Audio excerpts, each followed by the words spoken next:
Respons Maarten Paes lihat latihan timnas Indonesia di Turki langsung jadi sorotan.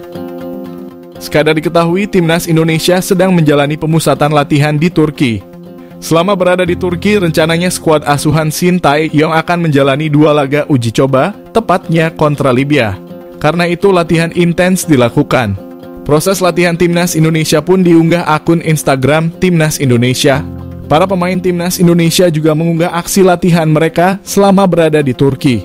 Salah satu pemain timnas Indonesia yang mengunggah momen latihan skuad Garuda adalah Saine Patinama. Ex-pemain Viking FK ini pun menulis caption yang membakar semangat. Ternyata unggahan Saine Patinama mendapat respons dari Maarten Paes. Kiper milik Football Club Dallas yang masuk radar PSSI untuk dinaturalisasi itu menuliskan emoji tepuk tangan di kolom komentar Saine Patinama. Komentar Maarten Paes itu pun mendapat respons positif dari sejumlah pencinta sepak bola tanah air. Mayoritas pencinta sepak bola Indonesia di tanah air tak sabar melihat Maarten Paes memperkuat timnas Indonesia. Jika proses naturalisasi Maarten Paes dilakukan sedari sekarang, ada peluang mantan penjaga gawang Football Club Utrecht itu dapat memperkuat timnas Indonesia saat 2 kali bersua Vietnam pada 21 dan 26 Maret mendatang.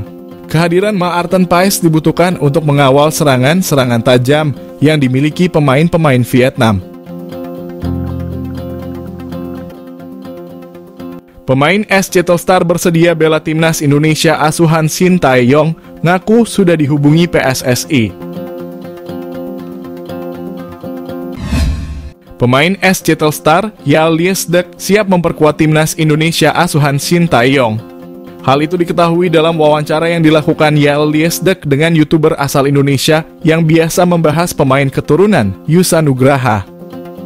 Yal Liesdek yang biasa bermain sebagai fullback kanan dan kiri memiliki darah Indonesia dari sang kakek berasal dari Haria, Saparua, Maluku Tengah. Saat ini, Yal Liesdek berkesempatan membela 3 negara, yakni Suriname, Belanda, dan Indonesia.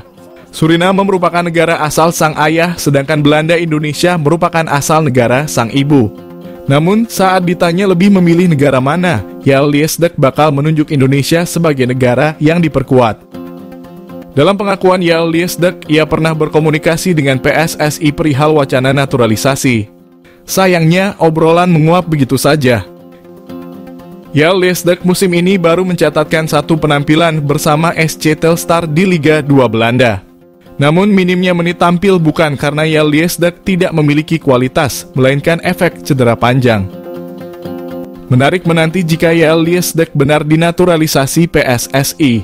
Hadirnya Yal Liesdek membuat persaingan di posisi fullback kanan timnas Indonesia semakin kuat, mengingat sebelumnya sudah ada Asnawi, Mangkualam, dan Sandy Walsh.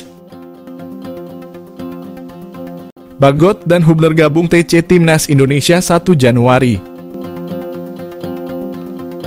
Asisten pelatih Timnas Indonesia Nova Arianto menyebut Elkan Bagot dan Justin Hubner akan gabung pemusatan latihan Timnas Indonesia untuk Piala Asia di Antalya, Turki pada 1 Januari mendatang.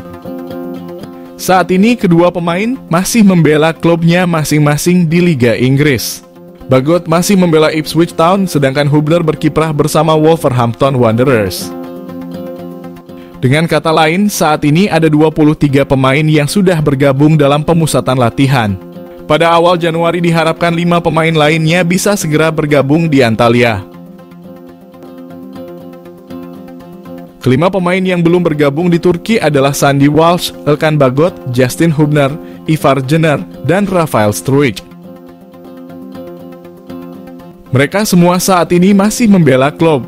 Untuk Sandy, disebut Nova akan bergabung lebih cepat dari Bagot dan Hubner. Hanya saja Nova belum bisa memastikan tanggal berapa pemain KV Mechelen ini akan bergabung. Kemampuan spesial Justin Hubner bisa bantu timnas Indonesia. Justin Hubner bisa jadi pemain krusial timnas Indonesia di Piala Asia. Hubner masuk dalam 28 pemain yang di bawah Shin Tae-yong untuk menjalani pemusatan latihan timnas Indonesia. Dia akan membuat persaingan di sektor back squad Garuda semakin ketat. Mengisi sektor back tengah ada 3 pemain yang akan memperebutkan posisi utama di tim. Pemain tersebut adalah Jordi Amat, Elkan Bagot, dan Wahyu Prasetyo. Bicara tentang pengalaman, Justin Hubner memang belum bermain di tim senior. Saat ini statusnya merupakan pemain Wolverhampton Wanderers U21. Sementara Jordi, Elkan, dan Wahyu sudah masuk tim utama. Namun Sintayong dipastikan sudah memiliki analisa untuk Hubner yang baru akan mencatatkan caps perdananya di skuad Garuda. Apalagi pelatih asal Korea Selatan tersebut sudah mendidik Hubner di timnas U20 Indonesia. Menariknya, pemain Hubner tahun ini cukup rajin mencetak gol bagi Wolves U21. Bahkan dia menjadi top skor kedua Wolves U21. Berposisi sebagai bek, catatan ini tentu menjadi sinyal bahwa dia bisa jadi pemecah kebuntuan bagi skuad Garuda. Selain itu, postur Hubner juga cukup mendukung untuk menghadapi duel udara. Kondisi tersebut sama seperti Elkan Bagot yang memiliki sundulan yang akurat saat berada di kotak penalti lawan. Hubner bahkan lebih tajam dari penyerang yang dibawa Sintayong ke TC skuad Garuda. Namun tentu tugas utama Hubner di skuad Garuda adalah bisa cepat beradaptasi dengan tim. Apalagi dia adalah nama baru yang merapat ke timnas dan 3 laga uji coba jelang Piala Asia nanti jadi ajang bagi dirinya untuk membuktikan kualitasnya.